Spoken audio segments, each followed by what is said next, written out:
Salam sejahtera untuk kita semua. Semoga kita semua dalam keadaan sehat walafiat dimanapun kita berada. Saya Katerina Soge dari Universitas Buana Perjuangan Karawang, program studi akuntansi dengan NIM 1741626220105 akan menjelaskan laporan kerja praktik dengan judul Prosedur Penggajian Karyawan pada PT KSCI atau Karawang Sports Center Indonesia. Di pembahasan kali ini saya akan menjelaskan 5 poin. Yang pertama pendahuluan, yang kedua gambaran umum perusahaan, yang ketiga tinjauan pustaka, keempat pelaksanaan kerja praktik, dan yang terakhir kesimpulan dan saran. Untuk yang pertama pendahuluan, di sini ada latar belakang. Latar belakang dari kegiatan laporan kerja praktik ini, adanya mata kuliah kerja praktik di Universitas Buana Perjuangan, dan saya sebagai mahasiswa di Universitas Buana Perjuangan Karawang memilih PT Karawang Sports Center Indonesia sebagai objek kerja praktik dengan judul Prosedur Penggajian pada PT Karawang Sports Center Indonesia.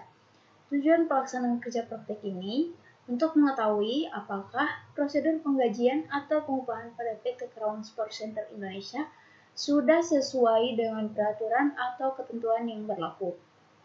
Adapun waktu pelaksanaannya dimulai dari 20 Januari sampai dengan 20 Februari atau selama 1 bulan. Untuk gambaran umum, di sini ada sejarah singkat perusahaan. Perusahaan ini didirikan pada tanggal 16 Januari 1991 dengan nama Perusahaan PT Karawang Sports Center Indonesia dengan brand atau merek Karawang International Golf Club. Tanggal diresmikan yaitu pada tanggal 29 Oktober 1993 oleh Bapak Tungki Ariwibowo. Setelah berjalan selama 20 tahun, perusahaan ini melakukan rebrand pada tanggal 10 November 2013 dengan nama Lotus Lake Golf Club. Struktur organisasi pada perusahaan ini dimulai dari direktur. Direktur sendiri bertanggung jawab atas operasional perusahaan, orang yang memimpin perusahaan dan bertanggung jawab atas perusahaan. Yang kedua, untuk accounting finance itu bertugas sebagai orang yang memeriksa dan melakukan verifikasi kelengkapan dokumen yang berhubungan dengan transaksi keuangan. Kalau untuk Human Resource General Affairs itu untuk mendukung kegiatan operasional melalui pengadaan barang dan jasa serta biaya pemeliharaan. Untuk komersial sendiri, di sini biasanya dipegang oleh sales atau golf operasi. Itu menjalankan kegiatan penjualan melalui telepon terhadap target konsumen. Itu sales. Untuk yang golf operation itu melaksanakan kegiatan perusahaan dalam hal pelayanan langsung kepada pengunjung. Untuk course maintenance itu orang yang bertanggung jawab terhadap peralatan dan perlengkapan mesin atau perbaikan mesin di dalam perusahaan. Yang ketiga ada tinjauan pustaka. Di sini saya akan menjelaskan prosedur dan standar operasional prosedur. Pertama-tama saya akan menjelaskan bahwa prosedur dan standar operasional prosedur ini merupakan satu kesatuan, di mana kita kenali dulu arti dari prosedur. Di sini ada menurut Mulyadi 2001, prosedur merupakan urutan kegiatan clerical, biasanya melibatkan beberapa orang dalam suatu departemen atau lebih yang dibuat untuk menjamin penanganan secara seragam transaksi perusahaan yang terjadi berulang-ulang. Berdasarkan pengertian tersebut, dapat diketahui bahwa prosedur adalah suatu serangkaian kegiatan yang biasanya melibatkan beberapa orang guna menangani segala transaksi perusahaan yang berulang terjadi secara seragam. Di sini ada standar operasional prosedur. SOP merupakan panduan yang digunakan untuk memastikan kegiatan operasional organisasi atau perusahaan berjalan dengan lancar. Yang kedua ada menurut Moikijat. Standar operasional prosedur adalah urutan langkah-langkah di mana pekerjaan tersebut dilakukan, berhubungan dengan apa yang dilakukan, bagaimana melakukannya, dan siapa yang melakukannya. Adapun tujuan dan fungsi standar operasional prosedur. Tujuan SOP adalah salah satunya adalah sebagai dokumen yang akan menjelaskan dan menilai pelaksanaan proses kerja bila terjadi suatu kesalahan dalam pelaksanaan praktek dan kesalahan administratif lainnya. Fungsinya membantu perusahaan untuk mempertahankan kualitas kontrol dan menjaga proses-proses pada perusahaan untuk tetap stabil dan memastikan perusahaan tetap mematuhi peraturan pemerintah. Untuk manfaat standar operasional prosedur, yang pertama, menjadi pedoman bagi pelaksana, menjadi alat komunikasi dan pengawasan, serta menjadikan pekerjaan diselesaikan secara konsisten. Yang kedua, para karyawan akan lebih percaya diri dalam bekerja dan tahu apa yang harus dicapai dalam setiap pekerjaan. Yang kedua, ada penggajian dan pengupahan. Pertama, mari kita ketahui dulu tentang gaji dan upah. Di sini ada pengertian gaji dan upah menurut para ahli. Itu adalah jumlah yang dibayarkan kepada karyawan atas jasa-jasa yang telah disediakan selama periode tertentu.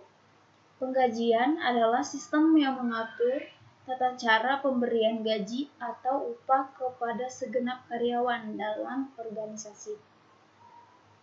Tujuan dari upah itu salah satunya adalah pemberian upah kepada karyawan dalam suatu perusahaan mampu memberikan kepuasan kepada pekerja, artinya mampu memberikan upah yang sebanding dengan perusahaan yang sama, adil, dan menyadari bahwa fakta setiap orang memiliki perbedaan akan kebutuhan. Untuk yang ini ada fungsi upah. Fungsi upah itu sendiri untuk memotivasi karyawan dalam pekerjaan, menarik karyawan yang baru untuk bekerja di perusahaan, dan untuk mempertahankan karyawan agar tidak berpindah ke perusahaan lain. Yang berikut ada prosedur penggajian. Yang pertama, untuk prosedur pencatatan waktu hadir. Untuk pencatatan waktu hadir ini sebagai dasar untuk pembuatan gaji. Di mana contohnya tuh misalkan karyawan masuk dari jam 7 dan berakhir di jam 4. Untuk yang pencatatan waktu kerja, itu masih ada keterkaitannya dengan prosedur pencatatan waktu hadir. Kalau untuk pencatatan waktu kerja itu lebih ke waktu di mana seorang pekerja mencapai target perusahaan, misalkan berdasarkan pesanan, atau kalau di perusahaan PT Karawang Sport Center Indonesia ini lebih ke berapa banyak customer atau berapa banyak pelayanan terhadap customer. Yang ketiga ada prosedur pembuatan daftar gaji. Untuk pembuatan daftar gaji ini biasanya tergantung tingkatan. Misalkan adanya surat keputusan kenaikan jabatan, pemberhentian karyawan, atau pengangkatan karyawan baru. Yang keempat, prosedur distribusi biaya gaji. Untuk distribusi biaya gaji ini bermaksud untuk pengendalian biaya dan perhitungan harga pokok produk. Yang kelima, prosedur pembayaran gaji. Untuk prosedur pembayaran gaji ini biasanya melibatkan fungsi akuntansi dan fungsi keuangan yang bertanggung jawab terhadap keuangan perusahaan. Yang keempat, pelaksanaan kerja praktik. Yang pertama ada kedudukan dan koordinasi. Di sana, selama melaksanakan pekerjaan praktik, saya ditempatkan di bidang personalia, yaitu untuk membantu dalam penginputan daftar gaji karyawan. Dan tugas yang saya lakukan, membantu untuk membuat daftar gaji, membantu membuat daftar kehadiran karyawan, serta membereskan slip gaji dan lainnya. Untuk prosedur sistem penggajian di PT Karawang Support Center Indonesia ini, seperti yang kita lihat ada flowchart yang sudah saya simpan di sini. Saya akan menjelaskan. Mulai dari personalia ya. Ini start. Di personalia ini menyediakan daftar gaji atau upah masing-masing rangkap, kemudian disampaikan ke bagian umum atau leader per section ini. Itu untuk meneliti kebenaran apakah daftar hadir yang sudah dibuat oleh bagian personalia itu sudah benar, apakah belum, untuk dilihat, dan jumlah gaji yang sudah dibuat oleh bagian personalia ini untuk dikurangi dengan potongan lain-lain. Setelah dilihat oleh bagian leader section ini, disampaikan ke kasir atau kembali ke sini bagian personal ini. Sebenarnya kalau untuk di PT Karawang Support Center Indonesia ini dipegang dalam satu bagian oleh leader section yang sudah ditetapkan. Di bagian kasir itu meneliti kembali penjualan, angka-angka dalam daftar upah, dan bukti pelayanan upah. Setelah dari sini disampaikan ke bagian keuangan atau finansial. Itu untuk melihat kembali dan bukti pembayaran upah yang dikeluarkan dengan menyediakan, di sini ada slipnya ya. Ada 2 rangkap. Untuk lembar pertama dari bukti bank keluar didistribusikan ke bagian akuntansi ini untuk membukukan. Setelah dari bagian akuntansi membuat laporan, membukukan ini yang slip lembar keduanya diserahkan ke bagian umum untuk dibagikan ke karyawan untuk dikasihkan ke sini. Setelah itu dari bagian akuntansi diberikan ke direktur untuk memvalidasi slip gaji itu sendiri.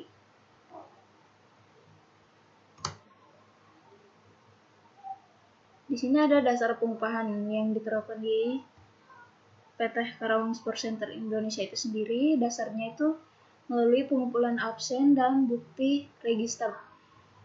Yang bukti register ini sebenarnya itu bukti pelayanan dari karyawan terhadap pengunjung.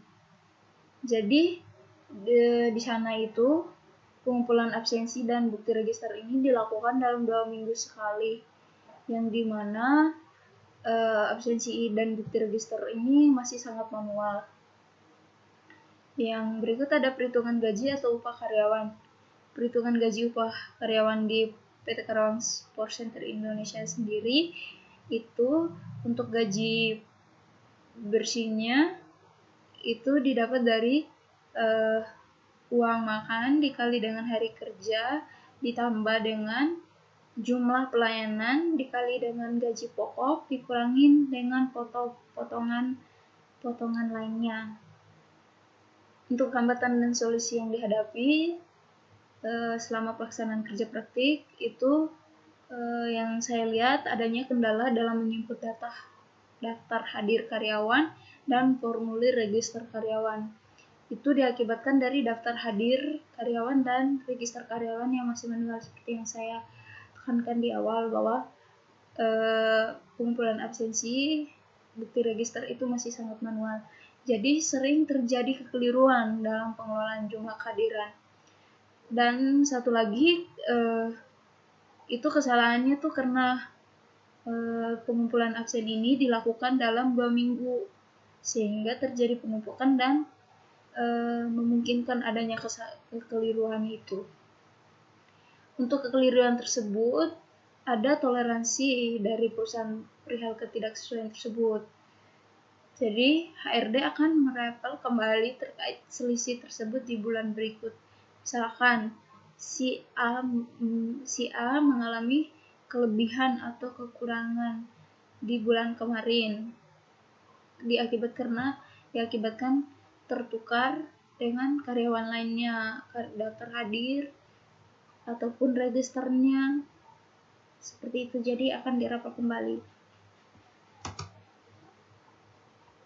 Untuk cara mengatasi hambatan yang dihadapi PT Karawang Sports Center Indonesia ini, para staf agar lebih teliti dan tidak tergesa-gesa saat menginput data, terutama harus sesuai dengan nomor karyawan. Yang kedua, rekapan daftar hadir karyawan sebaiknya diadakan setiap hari dan langsung diberi tanda pada daftar hadir karyawan manual sebagai bukti bahwa daftar hadir karyawan dengan register sudah sesuai. Yang terakhir yaitu kesimpulan dan saran. Setelah dari semua penjelasan yang sudah saya sampaikan, saya sendiri menyimpulkan bahwa pelaksanaan prosedur penggajian pada PT Karawang Sports Center Indonesia secara keseluruhan sudah sesuai dengan peraturan dan ketentuan yang berlaku. Yang kedua, berdasarkan informasi yang saya dapatkan dari staf pegawai PT Karawang Sports Center Indonesia yang menangani masalah gaji atau upah, bahwa masalah yang sering timbul yaitu terletak pada daftar hadir karyawan dan data register yang manual. Saran saya untuk pelaksanaan kerja praktek lapangan ini agar tetap diterapkan pada mahasiswa atau mahasiswi di periode berikut. Yang kedua, untuk perusahaan sendiri, lebih meningkatkan penertiban pelaksanaan SOP yang diterapkan kepada semua karyawan. Dan yang terakhir, penertiban pada proses upah agar tidak terjadi kesalahan dalam melaksanakan prosedur gaji atau upah. Sekian presentasi yang dapat saya sampaikan. Bila ada kesalahan kata atau apapun, saya mohon maaf.